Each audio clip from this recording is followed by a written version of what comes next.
Kabajamtoota daawwattoota kiyya akkam jirtan viidiyoo dabre keessatti akkaataa AliExpress irraa itti waan barbaannu bitan waliin ilaalaa turree jirra.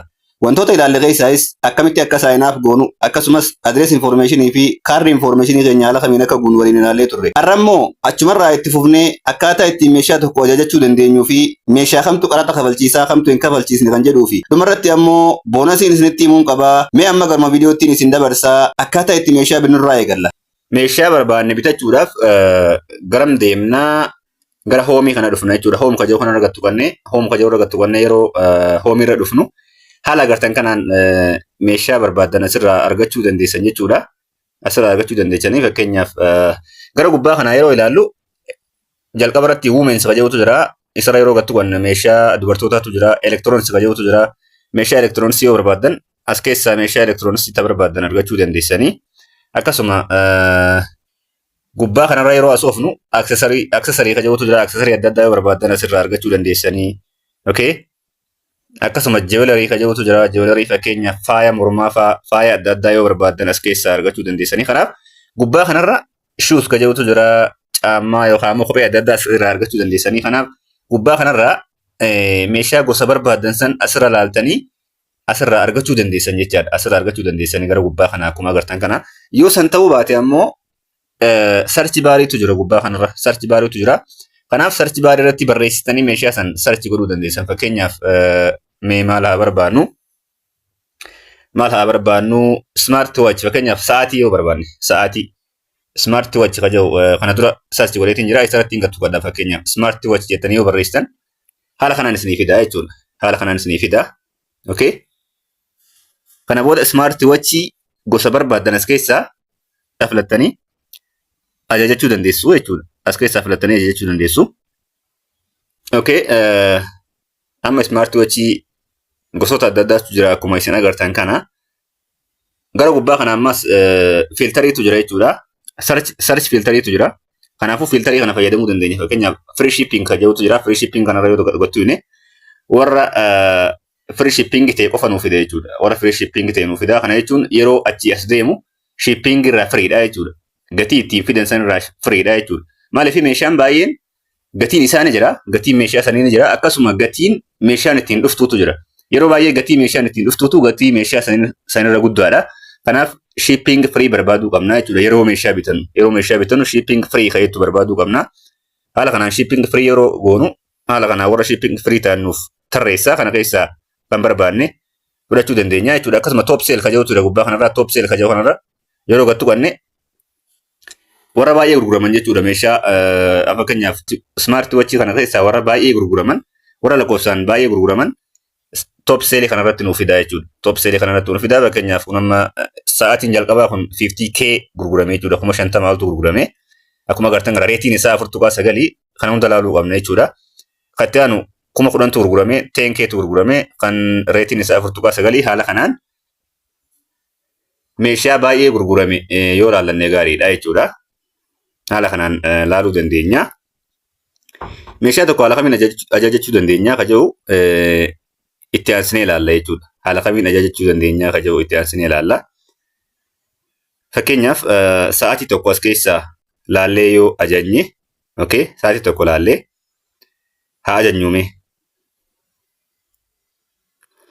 Fakkeenyaaf sa'aatii ETB 800 takka jetti sa'aatiin kuni. ETB 800 takka birri 800 takka jetti. 4,000 sa'aatii kana 4,000 gurguramee jira kana dura. Reetiin isii 4.9 kanaaf sa'aatiin tun homaan jettu waan ta'eef isirra gattu qannee haala halluume. Isirra gattu qannee ilaalla. Yeroo isirra gattu qannu information waa'ee sa'aatii kanaa haala kanaan nuuf fida jechuudha. Waa'ee sa'aatii kanaa haala kanaan nuuf fida. Okay. Kanaaf haala kanaan laaluu dandeessan jechuudha information isii. As jala hangam akka isiin gurguramtellee as jala nu agarsiisa. Fakkeenyaaf sa'aatiin kun 4,000 gurgurame 4,000 sold nu jechuu jira. 4,000 gurgurame jechuudha. Welcome deal ammas kan hin qabu asirratti. Welcome deal hin qaba. Welcome deal sa'aatiin tun duraan 2,531 ka turte ammaan tana 800 takkatti naaf dhiyeessu jiranii jechuudha. Welcome deal jechuudha. Welcome deal 2,530 takka ka turte amma birrii 800 takkaan naa dhiyeessanii. Kanaaf welcome deal kana fayyadamuu qabna jechuudha. Welcome deal fayyadamuu qabna. akkasumallee free shipping ta'uu qaba. Free shipping filachuu qabna jechuudha yeroo filannu.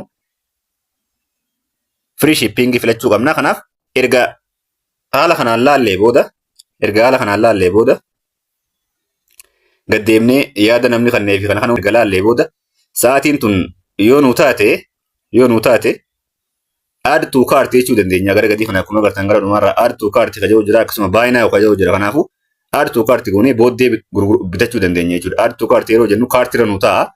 Booddee turree yeroo barbaannetti sa'aatii kana bitachuu dandeenya jechuudha. Turree bitachuu dandeenya. Amma bituu yoo barbaanne immoo buy now kan jedhu kanaatu jira. Buy now kan jedhu kana argattu qannaa jechaadha. Buy now kan jedhu argattu qannaa. Haala kanaan yeroo isin gattu qattan haala kanaan isin agarsiisa. Kalarii isin filachiisa. Kalarii barbaadan filattanii jechuudha. Fakkeenyaaf silverii jira jalqabarraa gatiin isii I think gatiin isii garaagarummaa qaba na fakkaata. Eeyyee garaagarummaa qaba. Kalariin silverii kun fakkeenyaaf 1700. Bilaakiin ammoo 800. Silveriin ammallee 1200. Gatiin isii garaagarummaa qaba. Kanaaf gatii bilaakii kana fakkeenyaaf filanna. Bilaakiin tun gatiin isii xiqqaadha waan ta'eef san gubbaan welcome deal irra jirra amma nuti. Welcome deal dha. Silaa welcome deal ta'uu baatee 2500 ture wanni kun. Kanaaf kalarii erga filattanii booda quantity kan jiru jira gara gadii kana quantity kana yoo barbaadan dabaluu dandeessan pilaasii kana tuqxanii quantity isaa asitti ni barreessitan jechuudha. Ergasii continue kan jiru kana filattanii jechuudha. Continue kan jiru kana tuqxanii continue kan jiru erga tuqxanii booda haala kanaan isinii fida. Shipping address keessan isinii fida. Shipping address akkuma jalqaba buunne kana fakkaata jechuudha. Kanaaf shipping address keessan sirrii ta'uu erga hubattanii booda shipping method isiniin jaa. Shipping methodiin shippingin isaa qarshii 463 jaa. Egaa shipping qaba jechuudha. Shipping free miti wanni kuni.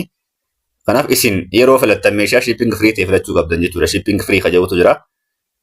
Ergasii item detailing isaa kana fakkaata. Qarshiin isaa 800 takka. Okay.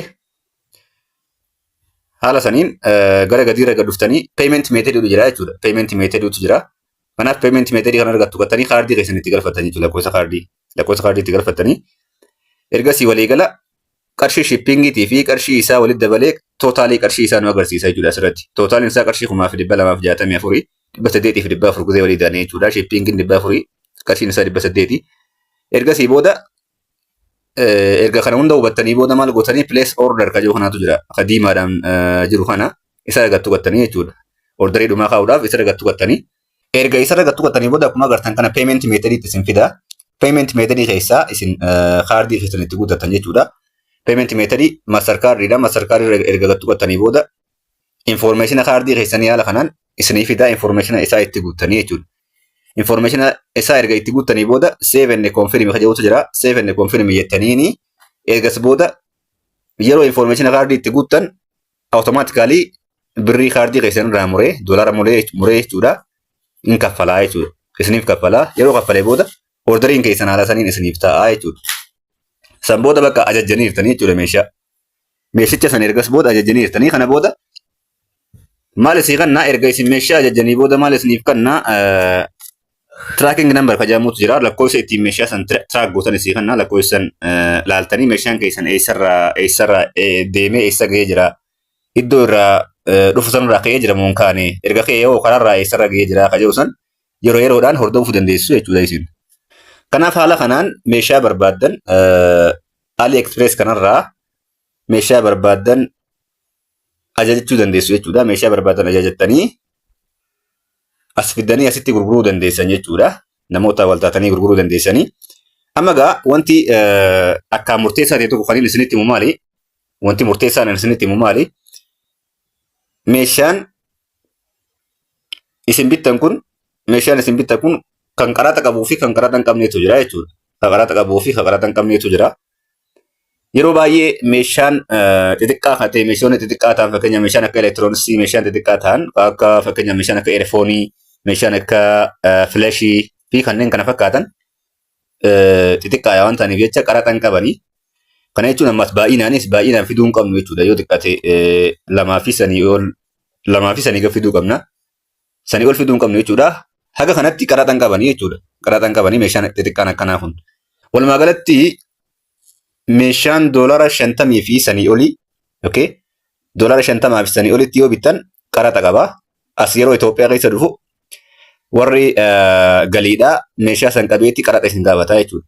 Kanaaf warra waajjira galii deettanii qaraxa isaa kafaltanii san boodarra meeshaa san fudhatanii kanaaf akkas godhuurra meeshaa qaraxa hin qabne fidachuu wayya jechuudha. Meeshaan qaraxa hin qabne yeroo baay'ee meeshaa doolaara 50 fi sanii gadiiti. Yeroo bittan asirraa yeroo appii kanarraa bittan doolaara 50 fi sanii gadi yoo ta'e almost doolaara 20 50 jidduu sanii gadi yoo ta'e meeshaa san qaraxa hin qabdu jaama hin qaraxamtu jechuudha. Meeshaan doolaara 20 olii most probably doolaara 20 olii yoo ta'e meeshaan san yeroo as dhuftu qaraxa isin gaafatanii kanaaf qaranni ammoo yeroo baay'ee meeshaa qarshii isin ittiin bitan sanii ol ta'a jechuudha. Yeroo as dhufte qaranni warri galii isin gaafatu meeshaa qarshii isin ittiin achi bitan sanii ol ta'a waan ta'eef if eeggachuu barbaachisaa jechuudha. Kanaaf yeroo bittan yoo xiqqaate meeshaa doolaara 20 gadi ajajachuu qabdan jechuudha. Waan doolaara 20 gadi ajajachuu qabdanii garuu qaraxa kafaleetiin bitadha yoo jettan rakkoon qabu qaraxa dheeytanii kafaltanii bitachuu dandeessan meeshaa barbaadan ajajanii qaraxa kafaltanii bitachuu dandeessanii jechuudha. Yeroo takkatti meeshaa baay'ee ammoo ajajuu dandeessan jechuudha. Ajajuu dandeessanii kanaaf haala kanaan meeshaa bitachuu dandeessan jechuudha. Akkasuma hoomii kanarra yeroo dhuftan akkaawunti kajaa'urra yeroo dhuftan akkaawunti kajaa'urra yeroo gattu gattan coins kajaa'utu jira. Coiniitu jira. Coinii kana kolleekti godhattanii yeroo baay'ee coinii kana kolleekti godhattanii coinii baay'ee yoo qabaattan meeshaa tokko yoo ajajattan meeshaa san diskaawuntii akkasiniif ta'u godha jechuudha coiniin kun. Kanaaf coin kajaa'u kanarra gattu gattanii coinii kana kolleekti godhachuu qabdan yeroo baay'ee jechuudha. Coinii baay'ee haaluma qabdaniin akkaatuma coinii baay'ee qabdaniin meeshaa yeroo ajajjan meeshaa san akkasumatti diskaawuntii isinii godha jechuudha coiniin kuni. Kanaaf coin kajaa'u kanatti fayyadamuu qabnaa jechuudha. Egaa haala kanaan hundi keenyaa'u AliExpressii kanarraa meeshaa barbaanne binnee gara biyya keessaa finnee biyya keessatti gurgurachuu dandeenyaan isiniin jedha.